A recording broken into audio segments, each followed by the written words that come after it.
Chain of thought and multi step prompting. So ఇక్కడ మనం ఈ వీడియోలో ఏం చూడబోతున్నాం అంటే, ఇప్పుడు దాకా మనం ఏం చేసాం, ప్రాంప్ట్స్ అనేవి ఇటరేట్ చేసాం, స్ట్రక్చర్స్ ఇలాంటివి చేసాం కదా. ఇప్పుడు ప్రాంప్ట్లో స్టెప్స్ ఇస్తాం, అంటే ఒకే ప్రాంప్ట్లో స్టెప్స్ ఇస్తాం, దాన్ని బట్టి అది రిజల్ట్ ఇస్తుంది అనమాట. అది ఈ వీడియోలో చూద్దాం. సో ప్రీవియస్గా మనం ఏం కవర్ చేసాం, బేసిక్ ప్రాంప్ట్ స్ట్రక్చర్ ఏంటో, రోల్ ప్రాంప్టింగ్ అంటే ఏంటో చూసాం, ప్రాంప్ట్ రిఫైన్మెంట్ అంటే ఏంటో చూసాం, ప్రాంప్ట్ ఇటరేషన్ చూసాం. సో ఈ వీడియోలో ప్రాంప్ట్ని స్టెప్ వారీగా ఎలా చేయాలనేది చూస్తాం అనమాట. సో మల్టీ స్టెప్ ప్రాంప్టింగ్ అంటే అసలు ఏంటి అంటే, కాంప్లెక్స్ టాస్క్ని, అంటే మీ ఏదైతే రిక్వైర్మెంట్ ఉందో, అంటే మీరు ఏదైతే అవుట్పుట్ కావాలనుకుంటున్నారో అది చాలా పెద్ద ప్రాసెస్ అనుకోండి. దాన్ని మీరు ఒక ప్యాసేజ్ లాగా రాస్తేనో లేదంటే టైప్ చేసి పెట్టేస్తానో బాగోదు. దాన్ని మీరు ఏం చేయాలంటే స్టెప్ వైజ్గా, అంటే ఫస్ట్ స్టెప్లో ఇలా ఉండాలి, సెకండ్ ఇలా ఉండాలి, ఇలా ఉండాలని మనం మెన్షన్ చేస్తే అప్పుడు కాంప్లెక్సిటీ తగ్గిపోద్ది. అప్పుడు ఏమవుతుంది, కూడా ప్రాసెస్ చేసుకుంటానికి దానికి సీక్వెన్షియల్ ఆర్డర్ ఉంటుంది. ఓకే, ఫస్ట్ నేను ఇది చేయాలి, సెకండ్ ఇది చేయాలి, థర్డ్ ఇలా చేయాలి అని చెప్పేసి ఉంటుంది. అదే మీరు ఏమీ ఇన్పుట్ ఇవ్వకుండా మొత్తం డేటా ఇచ్చారనుకోండి, మీరు కావాలనుకున్న ఫస్ట్ది అది ఎక్కడో లాస్ట్ని ఇచ్చింది అనుకోండి, సాటిస్ఫై అవ్వరు కదా. అదే మనం స్టెప్ వైజ్గా ఇస్తే మనకు తగ్గట్టుగా ఇస్తుంది. దాన్నే మల్టీ స్టెప్ ప్రాంప్టింగ్ అంటారు. సో ఇక్కడ మనకి మెయిన్గా చూడండి, టాస్క్ ఏంటో ఫస్ట్ ఐడెంటిఫై చేసుకోవాలి, అది ఎంత కాంప్లెక్స్గా ఉందో తెలుసుకోవాలి. దాని తర్వాత దాన్ని బ్రేక్ చేయాలి. బ్రేక్ చేసిన తర్వాత సీక్వెన్స్ స్టెప్స్, అంటే స్టెప్ వైజ్గా డివైడ్ చేయాలి. దాని తర్వాత ఎగ్జిక్యూట్ చేస్తే మనకి బెస్ట్ ప్రాంప్టింగ్ అనేది వస్తుంది అనమాట. So why breaking task improve results. అసలు బ్రేక్ చేయటం వల్ల రిజల్ట్స్ ఎందుకు పెరుగుతాయి అంటే, ఫోకస్ పెరుగుతుంది. ఎందుకంటే ఏఐ ఎప్పుడు ఆస్పెక్ట్ని స్టెప్ వైజ్గా చూసుకుంటుంది, అంటే సీక్వెన్షియల్ ఆర్డర్గా.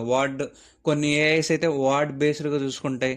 లైక్ ఇప్పుడు ఏ జనరేటివ్ ఏ అయినా మనం ఇచ్చే వర్డ్స్ని స్కాన్ చేసుకుంటాయి, అంటే రీడ్ చేసుకొని దాన్ని బట్టి మనకి అవుట్పుట్ అనేది ఇస్తుంది. అదే మన తెలుగు అనుకోండి, వర్డ్ టు వర్డ్ రీచ్ చేస్తుంది. అలా ఇక్కడ మనకి ఏమందంటే సీక్వెన్షియల్ ఆర్డర్లో అది రీచ్ చేస్తుంది అనుకో, దానికి యాక్యురసీ పెరుగుతుంది, అది స్టెప్ వైజ్గా ఉంటుంది కాబట్టి. అలా అనమాట, higher accuracy, easier to debugging. So ఏదైనా ప్రాబ్లమ్స్ ఉన్నా డీబగ్ చేసుకోవడానికి ఈజీగా ఉంటుంది. Learning opportunity, so each step నుండి నేర్చుకుంటుంది కాబట్టి మన ప్రాసెస్ కూడా నీట్గా ప్రజెంట్ చేసి ఇస్తుంది. Next, chain based reasoning. So chain based ఈ కాన్సెప్ట్ ఏంటంటే, ఇక్కడ చూడండి, chain based reasoning connects through like links a chain where each step builds the previous one. The AI generates intermediate reasoning steps before arriving the final. Think of it. ఇప్పుడు ఇది ఎలా ఉంటుంది అంటే, chaining అంటే ప్రాంప్ట్కి connection ఉంటుంది. అంటే first ప్రాంప్ట్లో మనం కొంత డేటా ఇస్తాం, అది నెక్స్ట్ ప్రాంప్ట్లో దానికి యాడ్ ఆన్ చేస్తాం. లైక్ మనం ఎలా ఉంటుందంటే, ఇప్పుడు మనం ఒకటి అనుకున్నాం, బట్ ఆ ప్రాంప్ట్ ఇచ్చేసేసాం, మనకి ఒక ఎక్స్పెక్టెడ్ అవుట్పుట్ వచ్చింది, ఓకే. దెన్ మనం ఏదో దానికి ఒక యాడ్ ఆన్ ఇద్దామని మనకి ఇప్పుడు థాట్ వచ్చింది. అప్పుడు మనం ఏం చేస్తామంటే ఇంకో ప్రాంప్ట్ ఇస్తాం, బట్ ఏమవుతుంది, పైన ప్రాంప్ట్ ఇది కనెక్ట్ అవుతుంది కాబట్టి నథింగ్ బట్ ఈ చైన్ కనెక్షన్ అనేది పెరిగి మీకు టోటల్ అవుట్పుట్ అనేది మీరు ఎక్స్పెక్ట్ చేసిన విధంగా వస్తుంది. సో ఇక్కడ స్టెప్స్ ఉన్నాయి చూడండి. అబ్జర్వేషన్, అసలు మనకి ఏం కావాలో అది ఐడెంటిఫై చేసుకోవాలి, దాన్ని బ్రేక్ చేసుకోవాలి, దానికి సొల్యూషన్స్ బిల్డ్ చేసుకోవాలి. అది స్టెప్ వైజ్గా చేసుకుంటే మనకి చైన్ అనేది బిల్డ్ అయ్యి ఎక్స్పెక్టెడ్ అవుట్పుట్ అనేది నీట్గా వస్తుంది అనమాట. Next, simple prompt versus multi step prompt ఎలా ఉంటాయో చూడండి. Write and essay about climate change impacts on coastal cities. ఇది మనం సింపుల్గా ఇచ్చే ప్రాంప్ట్. ఇక్కడ చూడండి, స్టెప్ 1లో identify 3 major climate impacts on coastal areas. So అది స్టెప్ 1. స్టెప్ 2లో for each impact list 2 cities affected. So each ఇంపాక్ట్లో ఎఫెక్ట్ అయిన 2 సిటీస్ని మెన్షన్ చేయమన్నాం. నెక్స్ట్ ఏంటి, describe economic consequences for each city. అంటే ఫస్ట్ త్రీ అన్నాం, దాని తర్వాత దాంట్లో 2 అని చెప్పాం, బాగా ఇంపార్ట్ అయినాయి. దాంట్లో బాగా ఎఫెక్ట్ అయింది 1 సిటీని పిక్ చేయమని చెప్పాం. అది ఈచ్ సిటీలో ఎంత ఉందనేది పిక్ చేయమని చెప్పాం. సింథసైజ్ ఇంటూ ఏ కోహరెంట్ ఎస్సే. సో ఏంటి, మనం 4 స్టెప్స్లో అంటే, ఇప్పుడు ఫస్ట్ అది 3 major సిటీస్ని ఎత్తుక్కుంటుంది.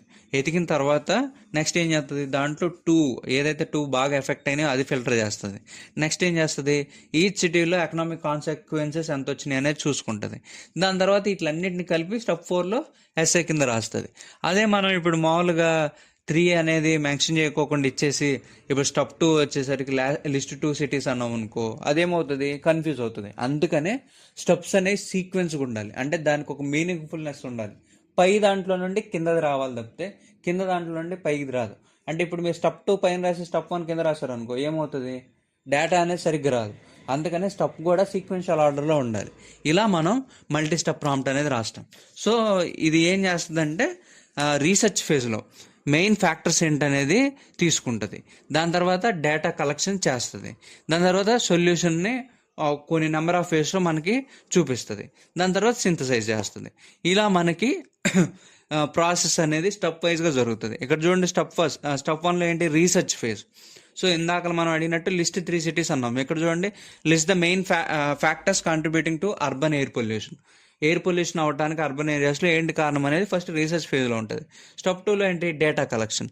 For each factor provide statistics on it's contribution percentage. అప్పుడు ఏం చేసాం, ఈ రీసెర్చ్ ఫేజ్లో ఉన్న డేటాని కలెక్ట్ చేసుకుంటున్నాం. ఎలా, స్టాటిస్టిక్స్ ద్వారా. నెక్స్ట్ ఏం చేసాం, సొల్యూషన్ బ్రెయిన్ స్టార్మింగ్. దానికి ఒక సొల్యూషన్ ఇచ్చాం, అంటే రీసెర్చ్ చేసాం, డేటా కలెక్షన్ ఇచ్చాం, ఇప్పుడు దానికి ఒక సొల్యూషన్ చెప్తున్నాం, మనకు కావాల్సిన సొల్యూషన్ ఏంటో అది చెప్తున్నాం. దాని తర్వాత అది సింథసైజ్ చేయమంటున్నాం. సింథసైజ్ ఇస్ నథింగ్ బట్ మంచిగా ఆర్గనైజ్డ్గా మనకు కావాల్సిన అవుట్పుట్లోకి రిప్రజెంట్ చేసుకోవడం అనమాట. సో మల్టీ స్టడీ కేసెస్ ఎలా ఉందో చూద్దాం. ఇది బాగా దేంట్లో యూజ్ అవుతుంది అంటే research paper writing, problem solving, ప్రెజెంటేషన్కి కూడా యూజ్ అవుతుంది. చూడండి, ఇక్కడ రీసెర్చ్ పేపర్లో అయితే సోర్సెస్ ఎత్తుక్కుంటాం, స్టెప్ 1లో కీ ఆర్గ్యుమెంట్స్ ఏంటో పిక్ చేసుకుంటాం, దాని తర్వాత స్ట్రక్చర్ అవుట్లైనింగ్ చేసుకుంటాం, నెక్స్ట్ డ్రాఫ్ట్ చేసుకుంటాం. ఇది నెక్స్ట్ ప్రాబ్లమ్ సాల్వింగ్, ప్రాబ్లం ఏంటో తెలుసుకుంటాం, దాని గురించి మొత్తం డేటా కలెక్ట్ చేసుకున్న తర్వాత దాంట్లో మనకు కావాల్సిన సొల్యూషన్ చూసుకుంటాం, ఆ సొల్యూషన్ ఎలా రిప్రజెంట్ చేయాలో చేస్తాం. అది ప్రాబ్లమ్ సాల్వింగ్ మెథడ్. ప్రెజెంటేషన్ ఏంటంటే స్టెప్ వైజ్గా మెయిన్ పాయింట్స్ ఏందో పిక్ చేసుకోవాలి ఫస్ట్, దాని తర్వాత డేటా కలెక్ట్ చేసిన తర్వాత దానికి సొల్యూషన్ ఎత్తుక్కోవాలి, సొల్యూషన్ ఎత్తికిన తర్వాత ఎక్స్పెక్టెడ్ అవుట్పుట్ అనేది ఇవ్వాలి. సో ఇది ఒక మల్టీ స్టెప్ ప్రాంప్టింగ్ అనేది బిల్డ్ చేస్తారు. సో మనకి చూడండి, ఇక్కడ మల్టీ స్టెప్కి ఒక డయాగ్రామ్ ఉంది. ఈ డయాగ్రామ్లో ఇక్కడ ఎక్స్ప్లెనేషన్ ఉంది. బిల్డింగ్ ఏ ఫీచర్, ఒక ఫీచర్ని మనం బిల్డ్ చేయాలంటే ఫస్ట్ ఏం కావాలి, రిక్వైర్మెంట్స్ కావాలి. ఇప్పుడు మీరు ఒక ప్రాజెక్ట్ అనుకుంటే ఆ ప్రాజెక్ట్కి ఫస్ట్ రిక్వైర్మెంట్స్ కావాలి, దాని తర్వాత దానికి ఒక డిజైన్ చేయాలి, డిజైన్ చేసిన తర్వాత దాన్ని ఇంప్లిమెంట్ చేసిన తర్వాత టెస్టింగ్ చేయాలి. ఇదంతా ప్రాసెస్ని మల్టీ స్టెప్ ప్రాంప్టింగ్లో కూడా యూస్ చేసుకోవచ్చు. అంటే కోడింగ్ స్టేజ్లో ఇప్పుడు మనం ఒక కోడ్ రాస్తాం, ఫస్ట్ రాయాలంటే ముందు ఏం తెలియాలి, మనకు ఆ కోడ్ రిక్వైర్మెంట్ తెలిసిన తర్వాత అది చూడటానికి బాగుండేటట్టు డిజైన్ చేసిన తర్వాత ఆ కోడ్ని డీబగ్ చేసిన తర్వాత డిప్లాయ్ చేసుకోవాలి. ఇది ప్రాసెస్ అనమాట. ఇది ఇలా యూజ్ అవుతుంది మల్టీ స్టెప్ ప్రాంప్టింగ్ అనేది కోడింగ్లో. మల్టీ స్టెప్ ప్రాంప్టింగ్ ఇన్ బిజినెస్లో ఎలా యూజ్ అవుతుందంటే స్ట్రాటజీ డెవలప్మెంట్, అంటే మీ బిజినెస్ కోర్ ఐడియాకి ఎలా చేస్తే రీచ్ అనేది వస్తుంది అనే స్ట్రాటజీని వాడటానికి యూజ్ అవుతుంది. నెక్స్ట్ కస్టమర్ సర్వీసెస్కి యూజ్ అవుతుంది, మార్కెటింగ్ క్యాంపెయిన్స్కి కూడా యూజ్ అవుతుంది. ఫస్ట్ చూద్దాం, స్ట్రాటజీ డెవలప్మెంట్లో చూడండి, అనలైజ్ మార్కెటింగ్ ట్రెండ్స్, మార్కెట్లో ఏం ట్రెండ్ అవుతుందనేది తెలుసుకోవాలి, దాని తర్వాత దానికి కాంపిటీషన్ ఎంత ఉందనేది తెలుసుకోవాలి, అడ్వాంటేజెస్ ఏంటి తెలుసుకోవాలి, డిసడ్వాంటేజెస్ తెలుసుకోవాలి, దాని తర్వాత దానికి ఆప్షన్స్ అంటే ఎలా అప్రోచ్ అవ్వచ్చు, ఈ మెథడ్ని ప్రొడక్ట్ ఎలా డెవలప్ చేసుకోవాలని తెలియాలి. నెక్స్ట్ వాటి ద్వారా రిస్క్స్ ఏముంటాయి, మనం ఏమేమి ఛాలెంజెస్ ఫేస్ చేయబోతున్నాం అనేది కూడా తెలుసుకోవాలి. కస్టమర్ సర్వీస్లో ఏంటంటే కస్టమర్ ఇష్యూ తెలుసుకోవాలి, దానికి పాసిబుల్ సొల్యూషన్స్ ఫైండ్ అవుట్ చేయాలి, దాని తర్వాత బెస్ట్ ఫిట్ అయ్యే సొల్యూషన్ తనకి ఇవ్వాలి, దాని తర్వాత దాన్ని తీసుకెళ్ళి దానికి డిప్లాయ్ చేయాలి. ఇలా కస్టమర్ సర్వీసెస్లో. మార్కెటింగ్ క్యాంపెయిన్స్లో కూడా టార్గెట్ ఆడియన్స్ ఎవరు, ఏం మెసేజ్ ఇవ్వాలనుకుంటున్నావు, అది దానివల్ల ఏం యూజ్ అవుతుంది. నెక్స్ట్ ఈ కంటెంట్ క్యాలెండర్ అనేది అంటే డే వైజ్గా దానికి ఎలా అడాప్ట్ చేయాలి నీ ఆడియన్స్ అనేది. సో ఇలా మార్కెటింగ్ క్యాంపెయిన్స్ చేసుకోవచ్చు. ఇలా డిఫరెంట్ వేస్లో మల్టీ స్టెప్ ప్రాంప్టింగ్ అనేది మనకి ఇలా బిజినెసెస్లో, కోడింగ్లో, స్టూడెంట్స్కి ఇలా యూజ్ అవుతుంది అనమాట. This is one of the prompt engineering technique, multi step prompting. ఇది యూజ్ చేసుకొని మనం స్టెప్ వైజ్గా వర్క్ అనేది చేసుకోవచ్చు అనమాట. సో నెక్స్ట్ వీడియోలో అయితే కలుద్దాం. Thank you for watching. Please do subscribe.